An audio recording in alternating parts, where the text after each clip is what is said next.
সম্মানিত মৎস্য উদ্যোক্তাগণ ভাই বন্ধুরা, আসসালামু আলাইকুম। আশা করি আল্লাহর রহমতে সকলেই ভালো আছেন।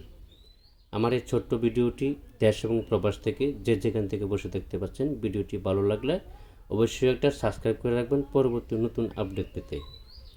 আজকে আমি আলোচনা করব অরিজিনাল থাই পাঙ্গাস মাছের সম্পর্কে। আপনারা বিভিন্ন হ্যাচারি থেকে মাছের পোনা সংগ্রহ করতেছেন বা করবেন, অবশ্যই আপনার একটা জিনিস মাথায় রাখতে হবে যে যত বড় ব্রড মাছটা হবে তার থেকে যদি ডিম বা রেণু প্রোডাকশন দেওয়া যায়, তাহলে পোনা হওয়ার পরে কিন্তু তত বড় তার সন্তানটা হবে বা মাছটা হবে। যত বড় ব্রড মাছ বড় হবে, তত পোনাটাও আপনি কালচারের সময় তো ঠিক ততটুকু বড় পাবেন। এই জন্য অনেকে আপনারা মাছের পোনা চিনেন না বা এই সম্পর্কে আমার কোনো ধারণা নাই। যারা নতুন চাষি বিশেষ করে এই সম্পর্কে আপনাদের কোনো ধারণা নাই।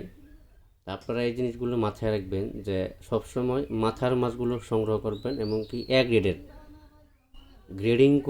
গ্রেডিং করে তারপরে মাছের পোনাগুলো সংগ্রহ করতে হবে। দেখেন 19-20 মাছ, এখানে একটা মাছও বড় ছোট নেই, 15-20 কোনো মাছ নেই। আপনি যদি 15-20 কেউ আপনাকে যদি মাছের পোনা দিয়ে দেয়, তাহলে বুঝবেন যে এবার ইচ্ছে মাছ দিচ্ছে, আপনাকে ভালো মানের পোনা দেয় নাই। মাছের পোনা থাকতে হবে 19-20 এরকম সাইজের মাছের পোনা সংগ্রহ করতে হবে। তাহলে আপনার কালচারের সময় উৎপাদন ভালো হবে, এমনকি খরচ কম হবে। এক গ্রেডের পোনাগুলো আপনি যদি সংগ্রহ করে কালচারও দেন, তাহলে আপনার খরচ কম হবে, মাছগুলো দ্রুত বড় হবে।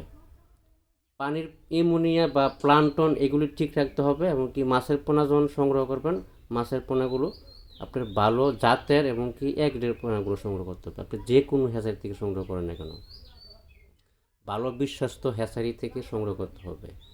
বা ইউটিউবার বা ব্যাপারী দালাল এসবের মাধ্যমে কখনোই আপনি মাছের পোনা সংগ্রহ করবেন না, কেননা ওরা তো মাছের পোনা কিনে তারপর আপনাদেরকে দেয়, কিনে দেয়। আর আপনি যদি একটা সরাসরি হ্যাচারি থেকে মাছের পোনা সংগ্রহ করেন, আপনাকে কোনো সময় ঠকাবে না বা আপনাকে কোনো সময় লসের সম্মুখীন